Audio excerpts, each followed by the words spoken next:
Most albums entertain you, but there are a handful that completely rewire how you understand what recorded music can actually be. For me, those albums aren't about genre, nostalgia, or personal taste. They're about truth in the sound.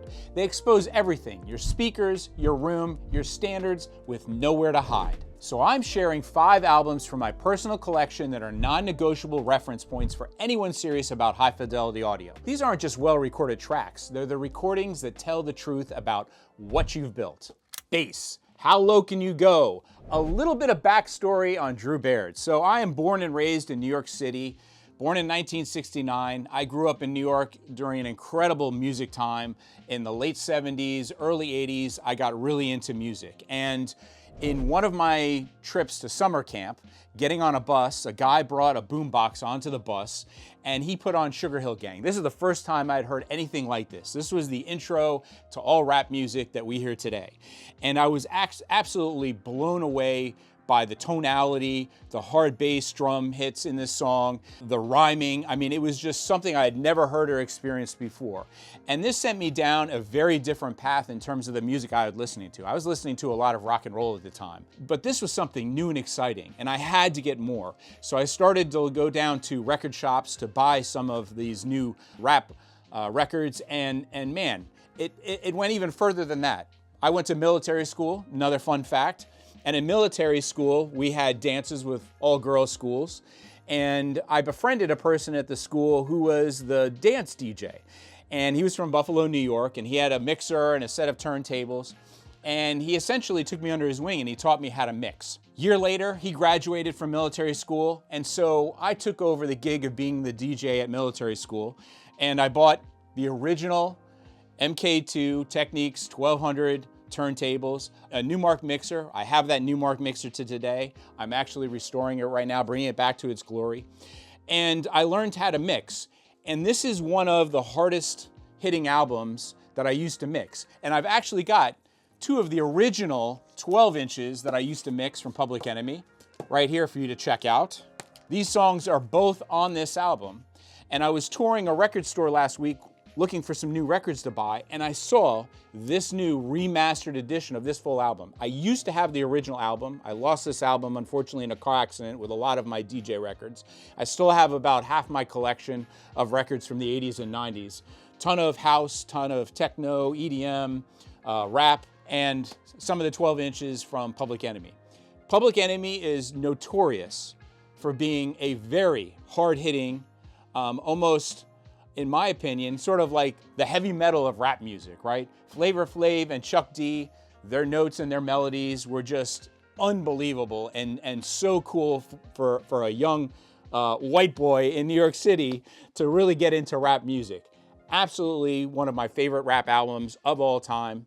I highly recommend you check out this new remastered edition.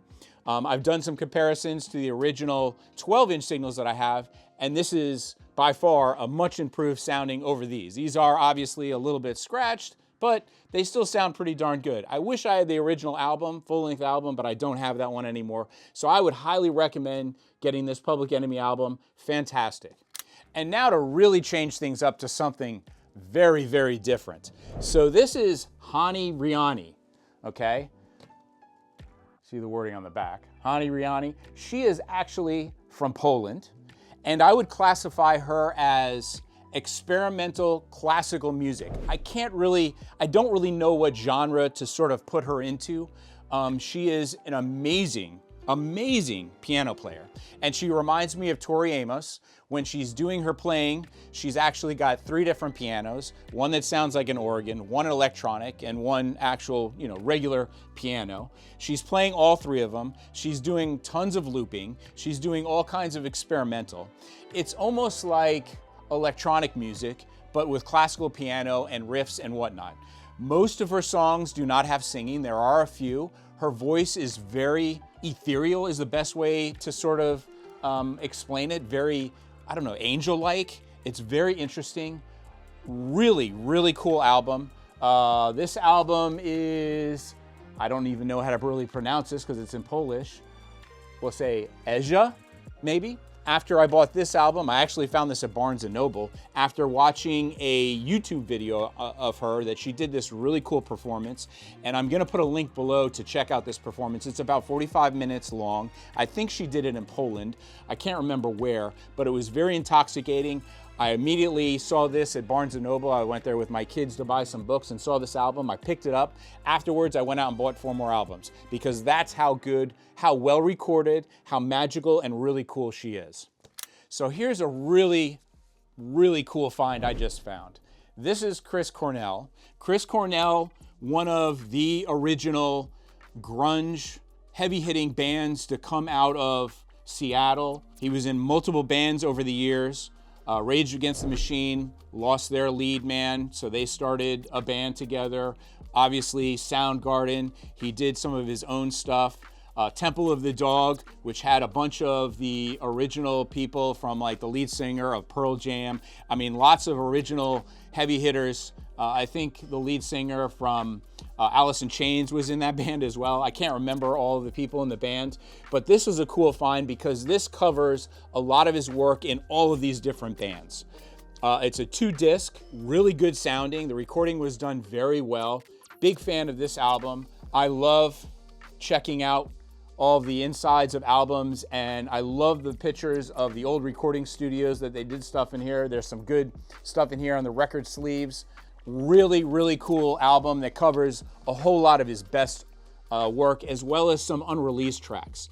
If you're a Soundgarden fan, if you're a Chris Cornell fan, and I'm so sad that he passed away by being a tortured soul, unfortunately. I think, you know, most of the people that came out of that Seattle grunge movement are no longer with us, with the exception of, you know, Pearl Jam is one of the few lead singers that's still around from many of the bands that came out of there. Soundgarden, Alice in Chains, there are others that passed away due to mental illness, unfortunately. You know, the really, really talented lead singers and artists are tormented. That's why they are the greats, right? Think of some of the comedians that are tormented as well that we've lost over the years. That incredible ability to create has some dark sides to it.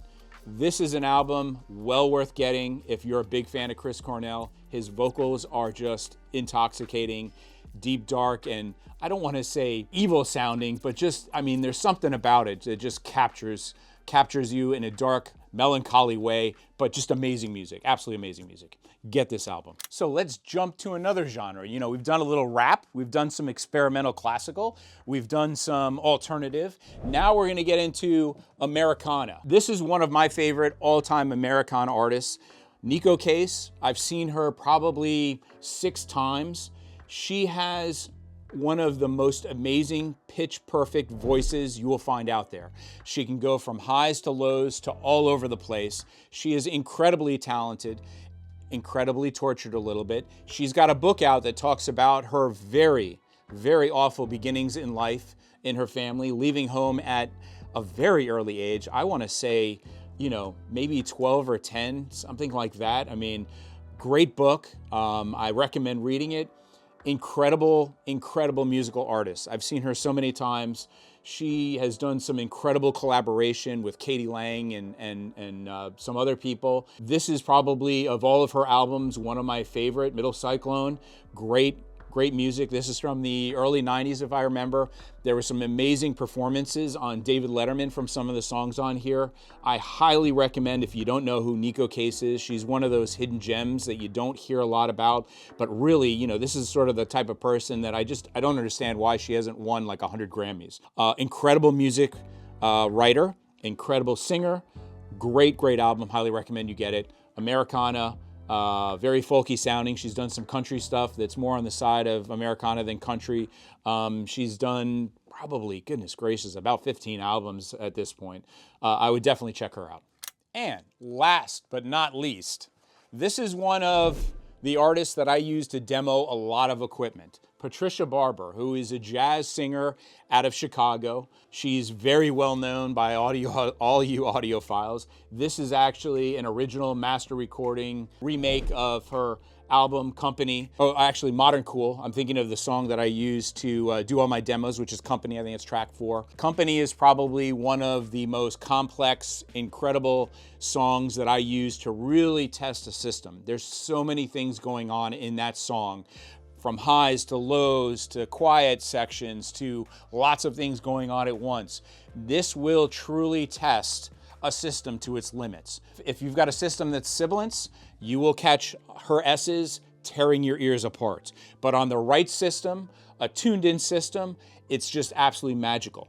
I call her sort of the Pink Floyd of the jazz world, because if you go see her in concert, I've seen her a couple of times, her songs can go on forever. They can go on for 15 minutes where she just starts composing and as she's playing and going off on crazy riffs in these songs.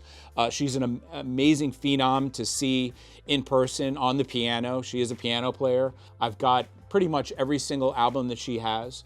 Another album that we'll talk about in a later video of the 5 tracks that I use to demo equipment is really interesting, that it was recorded in a jazz club in Chicago. And I'd never heard this when listening to speakers, and this is why I use this one song for headphones. This song is really impressive in that they had microphones all over the jazz club, and at one point in the perspective of the song, I can actually hear a waitress behind me picking up glasses off of a table. I had never heard this with speakers. I'd only heard this by listening to the SACD version of this album with headphones, and it just absolutely blew me away. It really showed me the differences between a speaker system and a headphone system. You'll never get sort of the 3D imaging and presentation that a 2-channel speaker system is going to give you, the depth, the soundstage in front of you.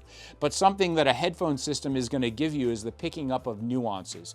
And that's what I get from a lot of her recordings. Really cool nuances in headphone listening that I just would have never known was in the recording at all. That instant where I heard those glasses being picked up was really, really cool. Patricia Barber is very well known at all of the audiophile circles and at all the audio shows. I think there's a lot of tracks that get used over and over again, probably a little too much. Company, the track on this, is one of my all-time demo songs that I've listened to probably 10,000 times. But the most amazing thing about that track is I never get tired of it. I can continue to listen to it every day for the rest of my life and I never get bored. That's how good it is, and that's how well recorded this album is. Something that we're going to be introducing, hopefully here in the future, is we're going to be starting to sell some albums. We're not going to become a huge full-blown record store, but we are going to sell unique items like original mastered recordings and some other really high-end recorded records to go along with your purchases of your turntables and your cartridges from us here at Moon Audio. So look for those in the future. We're also going to be carrying a lot more turntable accessories. I've really gotten into physical media. You know, it's amazing. I started my whole journey in the 80s and the 70s in physical media, in vinyl. It took me forever once I got to college and CDs were really popular and I was doing all this DJing with vinyl, and it was like, well, what am I gonna do with CDs? I can't DJ with them. They didn't have the ability to DJ with CDs back then like they do today. And I was so enamored by physical media. I love to touch and feel and and look at the sleeves. I have cassettes, I have reel-to-reels, I have records, and it took me a long time to transition into CDs, and then even longer than to transition to streaming. And it's interesting now, many, many years later, even after doing all of the streaming I've done in the last 10 years, I've sort of gotten bored with streaming. You know, it becomes more of a background music tool than anything else, and I've gotten heavily back into buying vinyl, buying cassettes, buying CDs, buying reel-to-reels. It's a lot funner, and I'm trying to get back into developing more community around here in Cary, North Carolina, in that, you know, COVID isolated all of us. We got away from getting together, looking at albums, cracking open some beers or a bottle of wine and checking out the new record of the week or whatnot. So I'm trying to restart that in Cary, North Carolina. So for all my customers that are local here, look for some newsletters coming up soon where we're going to have some events here at Moon Audio where we want you to come and experience some of these high quality records that we're going to be selling, as well as getting to hear some really cool tapes and reel-to-reels and other physical media. Who knows, maybe I'll even pick up an 8-track player at some point.